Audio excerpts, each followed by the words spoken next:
Hello everyone, and welcome to your Money Q&A question of the day. I'm your host, Stacy Johnson, and this answer is brought to you by MoneyTalksNews.com, serving up the best in personal finance news and advice since way back in 1991. Here's our question today. It comes to us from Carolyn, and Carolyn says, how risky is it to take on a mortgage in your 50s? What would be the fastest way to pay one off so that we're not working until the day we die? Well, Carolyn, I'm 62 and I've got a mortgage, so I don't really think there's an age limit when it comes to having a mortgage because it's not the mortgage that matters. It's the money that matters. Do you have enough money to own a house versus renting one? Do you have enough money to comfortably pay that mortgage every month?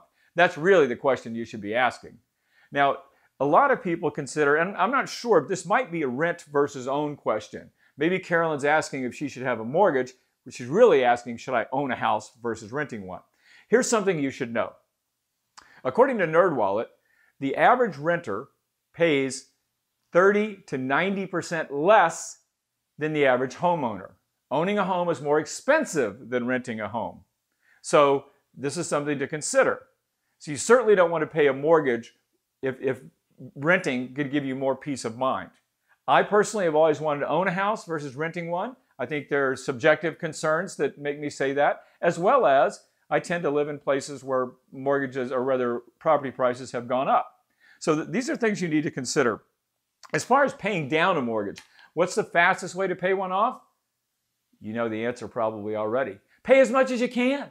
You know, when it comes to a credit card bill, a car loan, a mortgage loan, any kind of a loan, the minimum payment that you make every month is just that.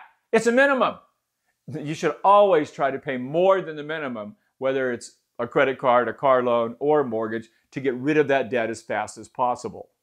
Now, what about buying versus renting? When would you buy a house versus renting? Lots of things go into the equation, but one thing that you should consider is, are property values rising where you live?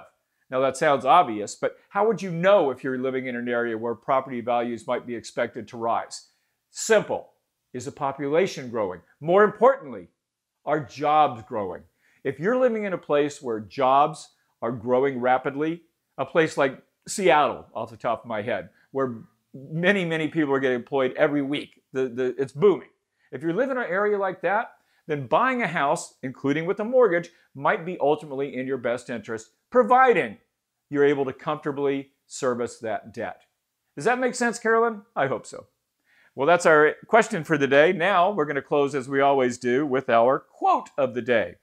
And here it is. It's from Sophie Kinsella, and it is, people who want to make $1 million, borrow $1 million first.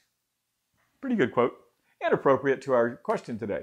Hey, I hope you guys have a super profitable day, and I'm counting on you to meet me right here next time.